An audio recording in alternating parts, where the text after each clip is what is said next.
نړۍ ته مو په یو واحد صاف او قوي ارادې سره ماتې ورکړه. د کورنۍ چارو سرپرست وزیر خلیفه سراج الدین حقانی د کندهار د اسلامي او ملي پولیسو په ښوونیز او روزنیز مرکز کې د 380 تنو ملي پولیسو په فراغت غونډه کې ویلي چې په مبارزه کې د اسبابو په لحاظ ډیر عاجز او د خلکو له نظره ورک خلک بلل کېدو، خو د الله تعالی په پیرزوینه مو نړۍ په یو واحد صاف او قوي ارادې سره ماته کړه. د زرغون چاپیریال رامنځته کولو لپاره یوازینۍ لار د نیالګیو کینول دي. د ریاست الوزرا اقتصادي مرستیال ملا عبدالغني برادر اخوند د کرنې اوبو لګولو او مالدارۍ وزارت له لوري د نیالګیو کینولو په ملي کمپاین کې ویلي چې د وژونکو کیمیاوي موادو له تاثیراتو څخه د خلاصون او د زرغون چاپیریال رامنځته کولو لپاره یوازینۍ لار د نیالګیو کینول دي.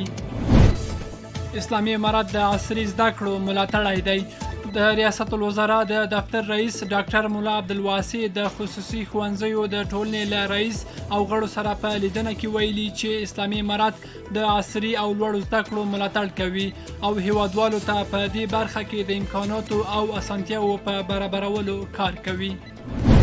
فاریاب کې په لومړي ځل د روږدو شل بستریز روغتون پرانیستل شو. د فاریاب ځایي مسؤلین وایي چې په لومړي ځل د دې ولایت په مرکز میمنې ښار کې د روږدو د درملنې لپاره شل بستریز روغتون پرانیستل شو. د مسؤلینو په وینا دې روغتون کې به د روږدو میرمنو او ماشومانو درملنه کیږي. هیواد ته د بې کیفیته تیلو د واردولو مخنیوی. د سټنډر ملي اداره وایي چې په اسلام قلعه بندر کې یې 9 ټانکره بې کیفیته تیل بیرته ایران هیواد ته ګرځولي دي.